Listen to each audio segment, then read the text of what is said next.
It's Paul Goodwin on Total Ashford. I'm joined here this evening in the studio with Steve Simmons, who is describing himself as a recovering stammerer. And I've known Steve for how many years now, Steve? Must be almost 10 years now. 10 years. Coming on to about that. Yeah, great. And I have I've learnt a lot from the sort of difficulties that Steve had a number of years ago when I first met him, and I thought it would be really good for him to tell his story and to explain more about the Starfish Project, which he is a local ambassador for. Thank you. So take it away, Steve. Thank you, Paul. Well, first of all, thank you very much for the opportunity to actually be here and to talk about something which is so passionate to me. As a former stammerer, I know full well the difficulties of perhaps even growing up with a stammer and having to cope through childhood into adulthood, and the effects of which can be, for many, devastating, and it can cause so much distress to a person growing up with a stammer. It's just wonderful to have the opportunity to be here talking about this. So when did you first realise that perhaps you were slightly different to other children? Was it at school this occurred? Or? It would have been at school. I do have a younger brother and a sister, both of which I'm very glad to say never had a stammer. But I must have been about the ages of 6 or 7 when I really felt as though, or that I knew that I could have immense difficulty in just speaking to either my family, to friends at school, teachers, etc. And it was at that point I knew that I had a bit of a problem. And we all know that children, until they know different, they can be quite cruel. And did they see you as different, and did they treat you any differently? Absolutely. I mean, kids, unfortunately, due to their age and naivety, can be bit cruel, but I think that was then just part of growing up. But I'm glad to say that as I went through my school years, I made very, very good friends, and they just accepted me for me. But I think for a kid meeting somebody new, and sometimes even the teachers didn't really know how to treat somebody who had a stammer. Sure. Which made it a little bit hard, especially having to stand up in class and perhaps read aloud. I mean, I've only known you in sort of adult life, and I know, when I first met you, you were doing some public speaking, and nobody can quite understand how difficult that was for you at that time, and how vast the change has been. We'll come on to how that has happened. But how many people does this affect in life?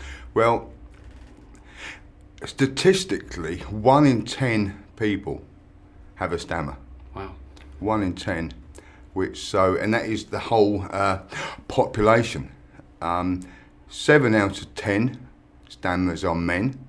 Women, very fortunately, really are don't seem to have the same amount of problems as men, but there are indeed. Maybe this is why women talk more than men. I've been saying that for years, Paul. I've been saying that for years, that women are just God-given speakers. But so 1 in 10 out of the whole population stammer, and this was unknown to me until I started to be involved with the Starfish.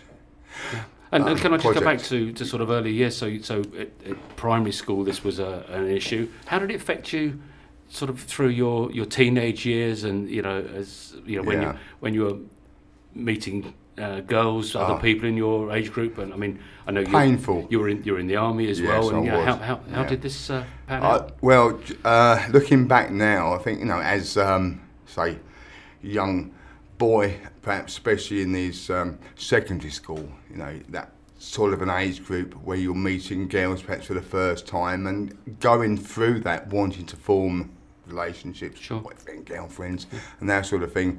It was incredibly difficult, and I think most people with a stammer would naturally perhaps take a kind of a big step back, and then you go through the realms of people perhaps saying your words for you. People trying to butt in. I mean, that that's great, but it doesn't really help the person with the stammer. It's incredibly difficult to even try to ascertain the difficulty of not being able to speak. I mean, most fluent speakers can just pick up a telephone, make a telephone call, speak to people one-to-one, and have no trouble at all, and have no fear of speaking. But someone with that problem, perhaps growing up and living through that. I suppose one of the great difficulties. One of the great things recently that brought this to the public attention was the film The King's Speech. Yes, very much so. Although I think the techniques you're going to tell us were probably are quite different today to what they were then. Well, do you know what? I think that one of the lovely things about that film was, I mean, and I watched it and I enjoyed it very, very much. But when the techniques then were being used, one of the focal points of this was the actual breathing technique. Sure. It's all about breathing. When a person sings or shouts, when a stammerer sings or shouts, he or she will not stammer. So it's that coastal breath we use during our technique which gives us that control. It's nothing to do with fluency. Because I'm guessing that it must be extremely frustrating for you when you know exactly what it is you want to say, but the word just doesn't come out. Immensely. And I think that one of the saddest things about this, someone who has a stammer, when they're talking to someone, perhaps the opinion of the other person will automatically draw to the conclusion, well, perhaps this person is a bit backward or a bit shy, and unfortunately first impressions count, and of course it wasn't until someone spoke to me which I could ascertain straight away that I had a stammer. So sort of moving on then, how did you go about seeking help, or where did you find help for this? Well, it happened quite by chance. I had looked at perhaps going on courses. There was one course in particular, which I can't mention, which I heard about, which helped people with stammers. And I contacted them, and I was amazed and disgusted about how expensive that particular course was. And I just thought, well, this is a bit dramatic, really. And there was no way, especially having a young family, that I could ever afford this sort of a figure. I mean, sort of thousands of pounds. And I just thought, well, there's no way it's going to happen, so I just have to seek other alternative help here. And then quite by chance, I was watching a television programme, and on Channel 5 many years ago, and the focus was on this organisation called the Starfish Project.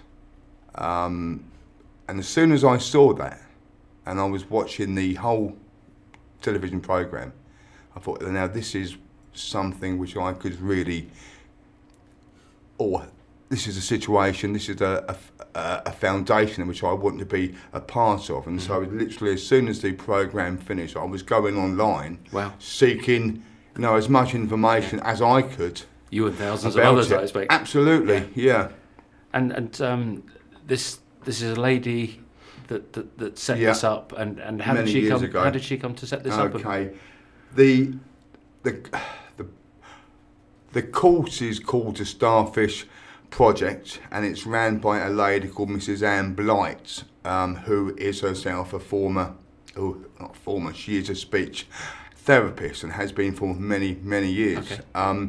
But during any form of speech therapy training, which she is for the National Health Service, only a very small percentage of her time was spent with people with stammers. This is a field which she wanted to just concentrate on. So herself with her husband David formed this organisation called Starfish Project, and it's been running now for about 15 years. And it's a residential course in a small hotel just outside of Halsham in Sussex, and it runs for 3 days. I contacted Anne, had a wonderful telephone conversation with her the following day, and within a couple of months I'd booked a place and I went down there, and this was in November 2007. Right. And how soon after this did you start to see some effect, and how much more reinforcement did this take? Well, literally during the first day. Wow. In the first day, you spend your whole life struggling to cope with a stammer. And within the first morning, I was saying my name fluently, saying my address, getting the grips with the technique. And by the end of the third day, I walked out of there literally 10 foot tall, and I've never looked back. That's incredible. Yeah.